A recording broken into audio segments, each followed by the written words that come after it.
Man, that was a butt whooping. Give the Clippers credit. They did everything they needed to do to come in here and get a win. I thought Kawhi was phenomenal for him. Paul George was good. Every time James was good. We tried to blitz James. He hit the pocket. Zubac made the right pass. We tried to double team Paul. He kicked it out. They made the right pass. They knocked down threes. We tried to double team Kawhi. We didn't always get there. Split the double team, finish at the rim. So you give Ty Lue and his staff and their players a lot of credit for the win.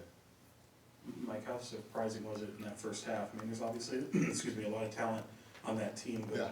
They were, shooting the hell out of the ball early on and from the perimeter. Just how kind of surprising was that to you to see them connect on so many and so efficiently? No, they can shoot the ball. They're a talented team. The one thing that I felt two things I felt we didn't do in the first half. Like we didn't do a good job of getting the shooters. Our sense of urgency wasn't there with our rotations, and so they were able to knock down some shots. And after they hit a few like that, they became real comfortable. And then that's that defensively. And then I thought offensively, we didn't make them work. We tried to score on the front side of a pick and roll. We tried to drive and score. We didn't touch the paint, spray it, reverse the ball, try to maybe touch the paint again, kick it, swing, shot. We didn't do any of that, and that was a little disappointing in the first half. And obviously the game got away from us, and not only did the game get away from us, but they felt really comfortable. They're a dangerous team. They're a dangerous team anyway, but when they feel really comfortable, they're really dangerous. Yeah, Coach, sort of to that point, only 7 turnovers for them. Like, when it comes to remaining physical after a tough game the night prior, to you, does it come down to a lot of discipline? I don't know. I've never equated it that way. Not saying you're wrong, but our sense of urgency wasn't good. Our physicality wasn't good. They got to their spots. They kind of bullied us a little bit from time to time, and even our double teams.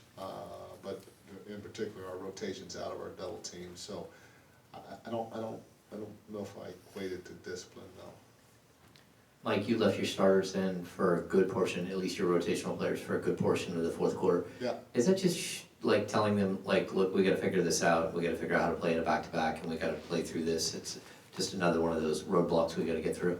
Yeah, part of it, and then we try to do some different things offensively. Take a look at some different things offensively, because sometimes maybe we go on a run, maybe we don't. But at least for me, I've always kind of been like this. But you take a look at some of the things that you may be able to possibly do the next time around against these guys, and so. That's what I was getting a feel for, and not only that, every once in a while we'd make a little run here and there and get it to 17, get it to 14, and then they'd hit a big three or maybe score at the rim. And so it's almost like a little bit of a tease. I probably kept them in there a little longer than what I wanted to, but we got a day off tomorrow, so they can rest. Mike, kind of a strange question here, but going back to what you said before the game, mentioning the adjustments that you're making, maybe sometimes frustrating fans or frustrating media. For games like this and kind of the ebbs and flows and the ups and downs of the season, what do you want, or not necessarily how should they react to it, but how do you and how does the team and the staff react to games like this, or the low points when this team is not looking like themselves, I guess? Well, for sure it's going to happen. I mean, you play 82 games, not only do you play 82 games, teams are good in this league, and so you're going to have some ebbs and flows. And I said this from day one.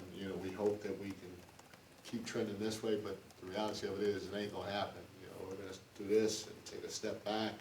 Hopefully we don't take 2 or 3 steps back. Hopefully if we take a step back, it's just one, and then we start trucking again. So, our fans are the best in the league, and they got a great feel and understanding of the game, and they're passionate. So I'm okay if they're mad, frustrated, sad, whatever it is after after a loss like this.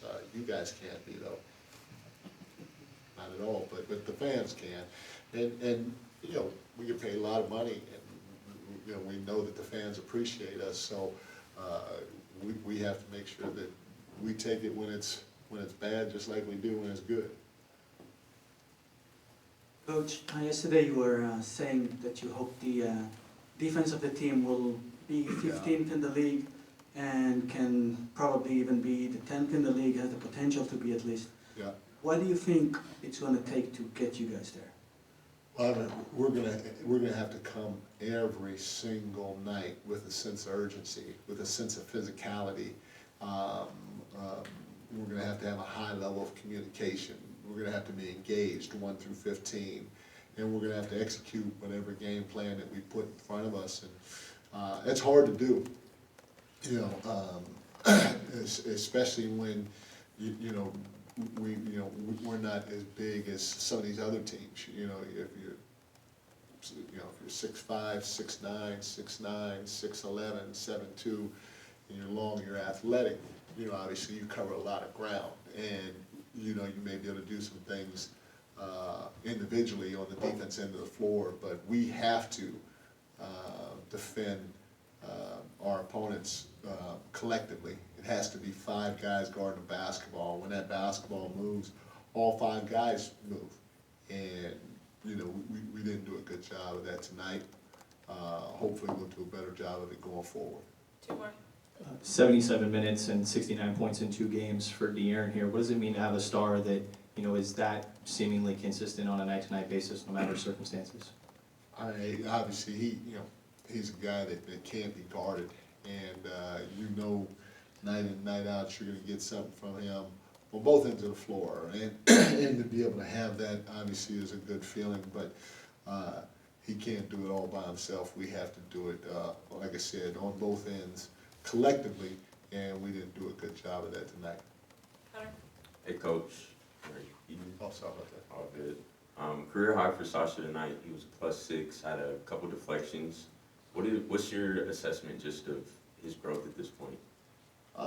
You know, it's still a work in progress. You know, I continue to see glimpses of him playing at a high level and seeing how he can impact the game on both ends of the floor. And you know, it's going to take time. It's going to take time for him to adjust to the league. It's going to take time for us to adjust to him and vice versa. So he's going to have good games and he may have a bad game here or there. But he is a guy that knows how to play. He wants it really bad. He works his behind off when he's out there. And obviously he has to be guarded on the offense end of the floor. But you know, he does a lot of little things like rebounding and boxing guys out and, you know, trying to be in the right position to help that don't really show up all the time on the stat sheet. That's what can get him over the hump and get him more playing time if he continues to do that at a high level. Thanks, everyone. Thank y'all. Appreciate it. Our locker room's open. Thanks, Mike.